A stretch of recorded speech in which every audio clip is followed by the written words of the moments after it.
Soyez bénis, nous vous aimons au nom de Jésus. Vous êtes au Centre culturel chrétien international. Nous allons prier avant de recevoir la parole de Dieu. Père de grâce, Créateur de l'univers visible et invisible, parle-nous. Saint-Esprit, convainc-nous et que cette parole trouve une bonne place dans nos cœurs, au nom de Jésus-Christ. Amen. L'identité et la foi en temps de crise. Dans les moments de crise, les chrétiens sont souvent confrontés à des doutes sur leur identité en Christ et leur foi. La Bible offre de nombreuses ressources pour comprendre qui nous sommes en Dieu et comment surmonter les épreuves avec foi et confiance. 1. L'identité en Christ. Qui sommes-nous selon la Bible? Avant de parler de la crise, il est essentiel de comprendre notre identité spirituelle. Selon la Bible, notre identité ne dépend pas des circonstances, mais de ce que Dieu dit de nous. A. Nous sommes enfants de Dieu.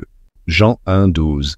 Mais à tous ceux qui l'ont reçu, à ceux qui croient en son nom, elle a donné le pouvoir de devenir enfants de Dieu. Même en temps de crise, notre statut d'enfant de Dieu ne change pas. Nous avons accès à son amour, sa protection et ses promesses. B. Nous sommes une nouvelle création. 2 Corinthiens 5, 17. Si quelqu'un est en Christ, il est une nouvelle créature. Les choses anciennes sont passées. Voici toutes choses sont devenues nouvelles. Nos épreuves ne définissent pas notre valeur. En Christ, nous avons une identité renouvelée. C. Nous sommes cohéritiers avec Christ. Romains 8, 17.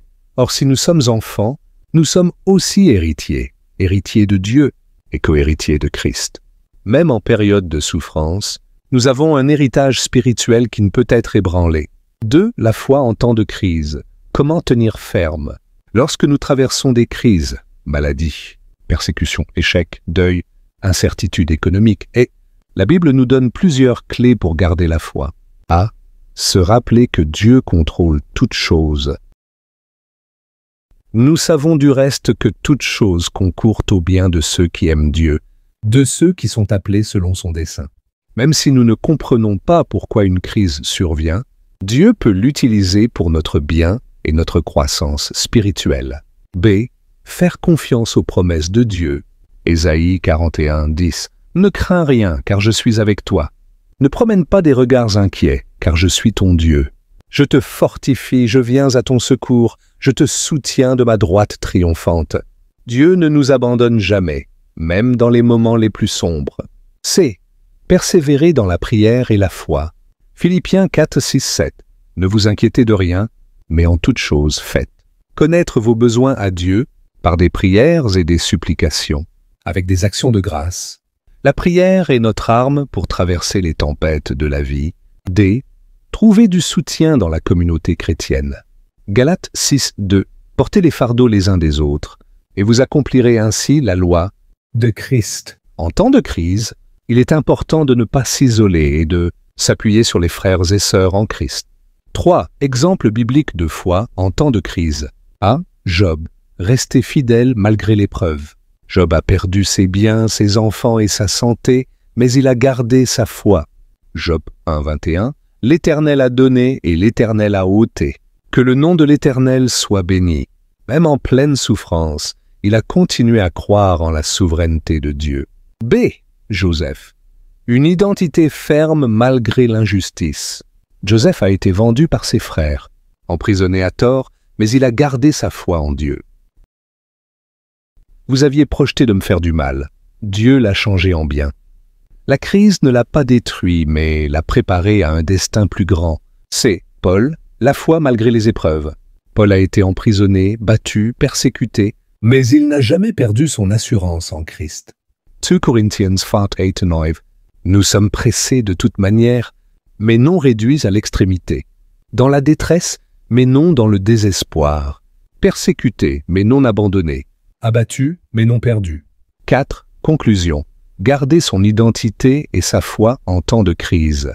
Notre identité ne dépend pas des circonstances, mais de notre position en Christ. La foi est une décision quotidienne de faire confiance à Dieu même quand tout semble incertain. Dieu utilise les crises pour nous fortifier, nous purifier et nous préparer à un avenir meilleur. Jacques 1, 2, 3. Mes frères, regardez comme un sujet de joie complète les diverses épreuves auxquelles vous pouvez être exposés, sachant que l'épreuve de votre foi produit la patience. Peu importe la crise, nous sommes des enfants de Dieu et sa fidélité demeure éternelle. Si tu n'as pas encore reçu Jésus-Christ comme Seigneur et Sauveur dans ta vie, je te prie de faire cette prière. Ô Dieu, je viens au bas de ta croix avec toutes mes charges et tous mes fardeaux. Je reconnais que j'ai péché et que j'ai besoin de ton pardon. Je crois que tu es mort sur la croix pour mes péchés et que tu es ressuscité pour me donner le salut. Mon Jésus-Christ, je t'accepte comme mon Sauveur et mon Seigneur personnel. Entre dans mon cœur, transforme ma vie et dirige-moi selon ta volonté. Remplis-moi de ton Esprit Saint et aide-moi à marcher la main dans la main avec toi chaque jour. Merci pour ton amour, pour ton sacrifice, pour le salut et la paix que tu me donnes. À partir de maintenant, je suis une nouvelle créature. Je suis à toi et je veux te suivre pour toujours. Amen. Cette prière marque le début d'une nouvelle relation avec Jésus-Christ. Si tu l'as faite sincèrement, sache que tu es maintenant enfant de Dieu, Jean, chapitre 1, verset 12, et que le ciel se réjouit pour toi. Luc chapitre 15, verset 7. Nous allons prier pour le message. Éternel, pardonne-moi pour le découragement en temps de crise. Aie pitié de moi, j'avais oublié mon identité, mais aujourd'hui, tu me rappelles qui je suis. Je suis fils de Dieu. Donne et augmente ma foi au nom de Jésus.